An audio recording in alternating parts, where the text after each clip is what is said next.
Streaming from outside the mainstream, Beyond a Pale, the podcast, hosted by Paleface.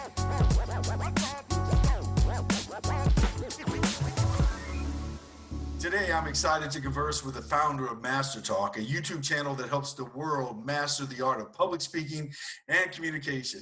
Brenden Kumarasamy, welcome to the podcast. Thanks, Paleface. Happy to be here. It's great to have you. Pleasure's mine. So, the MasterTalk YouTube channel is impressive, and I do want to talk about your channel later, but first, I want to know more about how you found a passion for communication and public speaking. Yeah, for sure, Paleface. So when I started in university a couple of years ago, I used to do these things called case competitions. So just to give your viewers an idea of what this is, it's kind of like being on a professional sports team, but for nerds. So instead of your coach yelling at you 2 to 3 times a week while you're doing drills to try and get into a sports team, the opposite was we would present 2 to 3 times a week for years to compete in these international competitions for business. So business would give us a problem.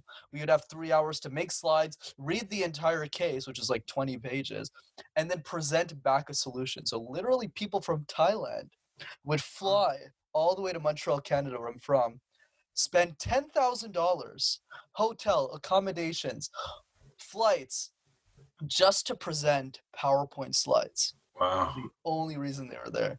So in that journey, what happened was I got really good at communication from the ages of, so I've been coaching people since I was 20. So from 19 to 22, I presented over 500 times. And then after that, I saw a need for sharing this information out for people because there wasn't that many people within my age range who was sharing public speaking information to help the next generation master their talk. So that's why I started it. That's awesome, because I see that one of your missions is that you want to help purpose-driven entrepreneurs achieve their milestones in life and master their message. So how do you help them do that? Absolutely. So what's interesting about public speaking that I always found is I see myself as the bridge between everyone's great ideas and the scaling of those ideas. So let's say, for example, I'm talking to this girl named Julia, and Julia wants to raise $100 for charity, but she's scared to present in front of her classroom. So now with the YouTube videos, she's able to share her message for the cause she cares about, whether that's an animal shelter, whether that's solving the water crisis, whether that's really any problem. She can now use her voice as a weapon to raise money for charity. And that can be at the other end of the spectrum. So let's say a CEO of a charity, of that very charity, who can afford a speech coach, right, who's having trouble sometimes getting the funding necessary. Now that individual, whether it's a man or a woman, can look on YouTube, see the right tips, learn really quickly, and master communication in that way as well. So what's interesting is I want to be the bridge for every single purpose-driven entrepreneur who's ever going to be alive for the rest of time to share their ideas with the world. So this can take on many different forms. That's great. So you did bring up the YouTube channel. So with that, let's go back to MasterTalk. Can you give me some background on how that channel came to be? Yeah, for sure, Pilfa. So what I usually do, and this could be like a strategy for your viewers to take on, is I'm a big believer in competition. Like, I love competing with people. It keeps us motivated. It keeps us going, right? You know, this whole competition with yourself is great and all, but, you know, it's not as effective, unfortunately. So what happened with me was every time I've always focused on a milestone to succeed, something to focus on, I've always created competition, which I otherwise call conjuring up enemies.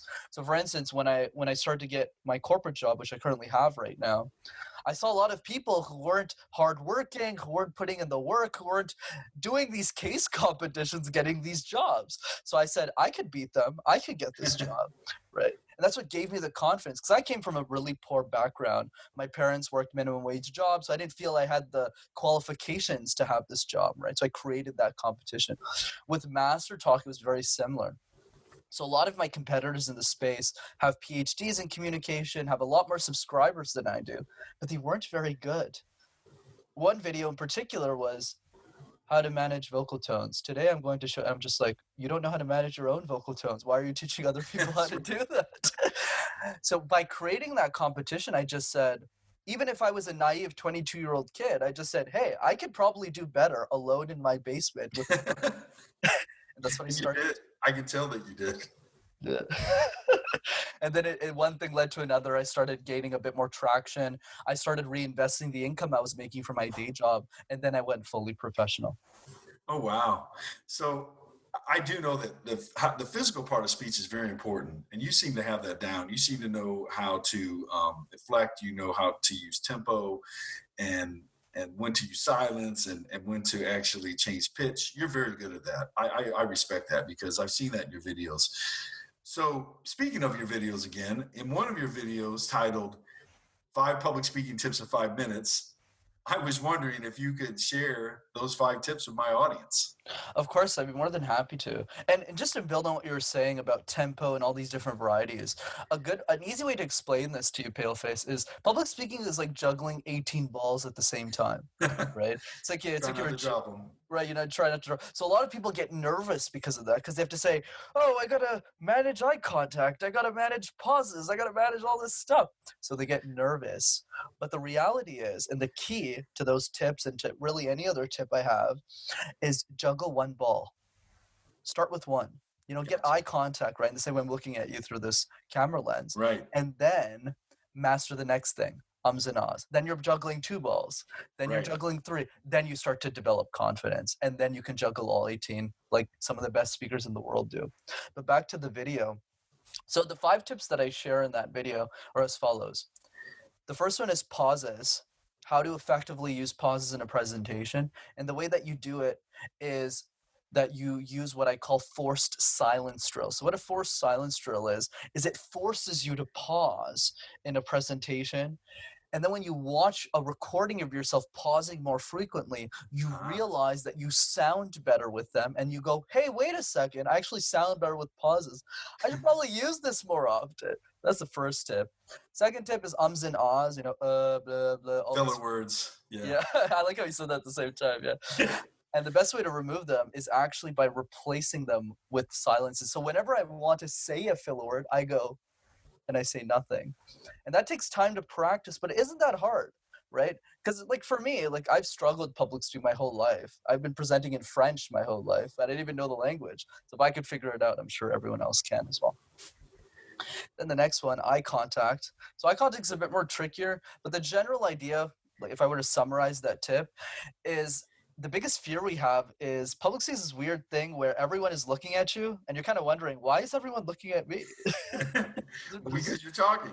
Yeah, just like, hey, when 100 people are looking at you, it's really scary for a lot of people, including me when I started. So an easy way you can master this is just by shifting your body at least once to every audience group. So let's say you're scared like I was to look at people in the eye. What you do is you start in the middle. You'd say, good afternoon to the board of directors. Good morning, everyone. My name's Brenden. My name's Paleface, etc. And then you would spend 2 minutes on the left. Just talk to everybody on the left side. You don't need to look at anybody, right? That's scary for all of us, right? Then you do the same thing on the right side, 2 minutes. Let's say it's a 5-minute presentation. And then the last minute, you just end and conclude, thank you, everyone. So that way you're not alienating the group and you're also not looking people in the eye, because I know that's scary for a lot of people. Fourth tip, now I have to actually remember what my tips are. Next one. I'm putting you on the spot here. Yeah, next one is next one is posture. So the idea with posture is what you want to do is what I do is called stick together. And the reason why stick together is so important and sticking your feet together is the 2 biggest issues that come from posture with speakers is their feet are either too wide apart, so they look like weird when they present, or their back is too front, is too on the front, right? It's too forward, right? So the way that you want to fix this is by forcing yourself to stick together for the first couple of presentations. Not always. What it does is it creates a mental note to say, oh, when I'm sticking together, now I need to have my posture straight. So whenever you're presenting in a group, if you have a hunched back or your legs are too far apart, somebody could say, hey, Brenden, stick together. You go, oh, I got to stick together. So that way somebody can hold you accountable to something. So after 6 or 7 presentations, you get fed up of sticking your feet together and you actually start to move your feet apart, you'll find that you'll naturally transition in the right posture because you've practiced it so much. Last tip, you're really making me go with all the tips. I love I'm it. sorry. No, it's good. It's great. Don't worry about it. Don't worry about it. And the last tip is mastering your audience. Right. So one thing I want to focus on here with audience mastery is that great speakers think about their audience. We all do. But the difference is that exceptional speakers think about their audience at a different level. I'd even argue that they obsess over them. So I'll give you an easy example here. So one presentation I gave to a bunch of teenage girls, I had a picture of a rose in my slide. It was like just a regular, beautiful rose. And I asked them the question, why do you think the rose is there? And they all just went, I don't know, but I had all their attention. And I said, that's exactly why I put the rose there. Great speakers think about their audience, but the best speakers in the world talk to them, interview them, understand the very psychology of who is sitting in the room. And for me, when I was drafting this presentation, I said, how do I get a group of teenage girls between the ages of 9 and 16 Saturday 8 a.m. in the morning to listen to a dude in a suit? And the only way to do that is by sharing stories, insights, pictures of a thing or an object that I believe would grab their attention. And the answer that I came up with was a rose, because what little girl doesn't like a rose? They love them.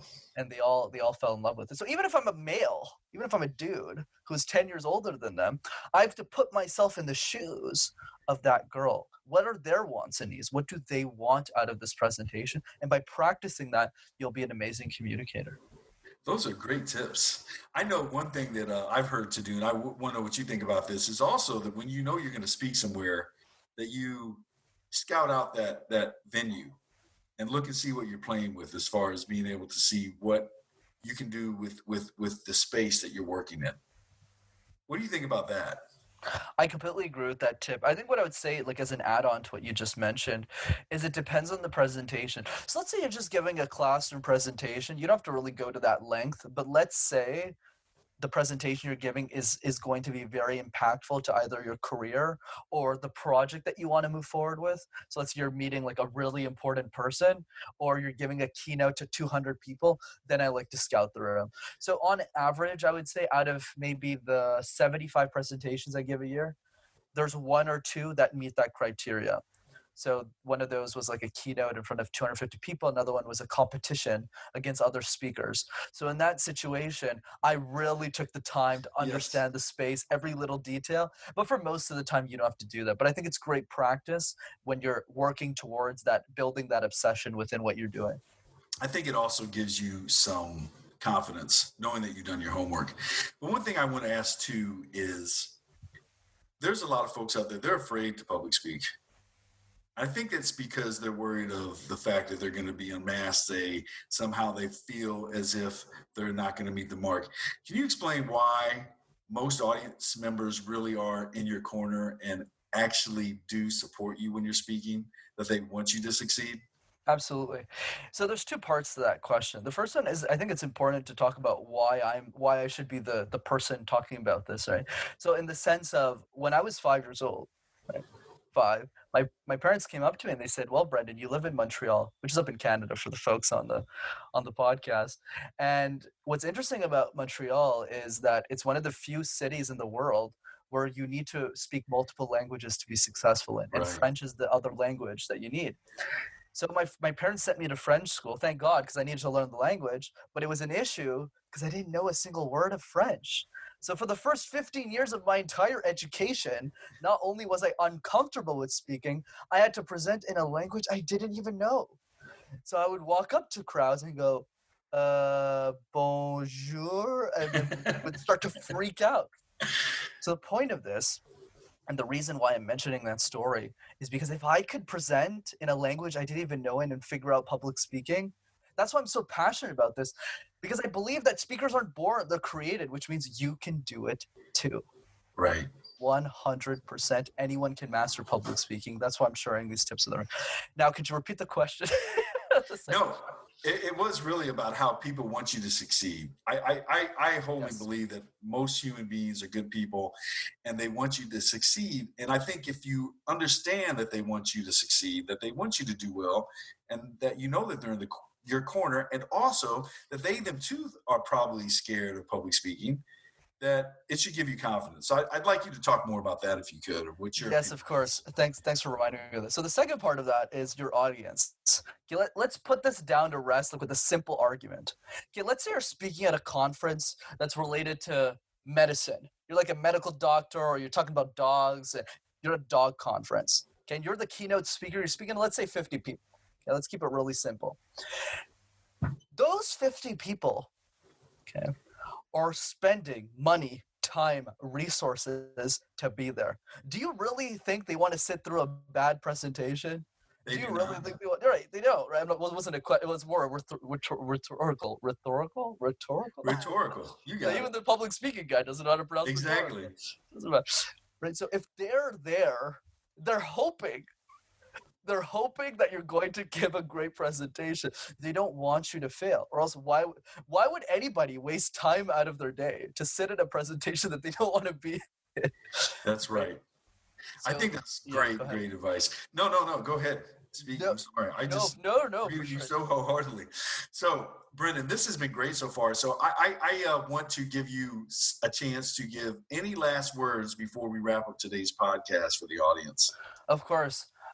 If there's one piece of advice I have for everybody watching right now, is care enough to crush your fear. I always tell this to my clients and all the people who follow me on YouTube and all the people on all the shows, and it's very simple. It's if your message matters, your fear will get crushed. I remember once I gave a keynote, right, to a bunch of kids, right, for this project that they were working on. And I've been preparing for months for that keynote. It was a really important presentation. And I found out 20 minutes before the presentation that I had to present in both French and English. But I only prepared in English because half the room didn't know how to speak English. So I just went, So an average speaker, when you ask them this question, so what do you think? They're going to say, this sucks, it's terrible, I hate it, I don't know what to say. But if you ask someone who's really exceptional, hey, what happens if you mess up the presentation? They would respond with, messing up the presentation isn't even an option on the table. And let me explain why. Because the mentality of an exceptional speaker isn't that we're special or unique or more important. It's not that. It's that we're there to serve the audience in a way that's unhealthy for ourselves. So if you asked me that same question that day, how do you feel, Brenden? You got a presentation in 20 minutes, most important keynote of your life, and you have to give it in a language you didn't practice it in. What do you think? And what I think is those kids that are sitting in that room have spent 3 days working on this project that they fundamentally believe will change the world, except one problem. They don't think they can master public speaking. So if I mess up, if I don't do a good job, what's going to happen? I'm going to reinforce that belief. All of those 200 kids will look at me and go, yep, I was right. Brendan's terrible, so I can't be a good speaker. And that is treason to my audience. So even if I was stressed, even if I was nervous, I still looked at myself and I said, I still need to knock it out of the park regardless. Right. And let's just say, I didn't do so bad, right? You're paying it forward. That's a great thing. So if you're playing with that mindset, you'll never be scared of public speaking. I still had fears going up on that stage, but I knew that the mission and the message that I had was 100 times more important than any fear that I had. So I went in and I executed. Oh my gosh, this is great. So folks in the audience, I want to urge you all to head over to Brenden's MasterTalk channel on YouTube. The videos are super informative. They're so polished. I'm so impressed with it. Brenden, it has been wonderful speaking with you today. Thank you so much for being on the podcast. Godspeed. Thanks so much, man. You've been listening to Beyond a Pale, the podcast.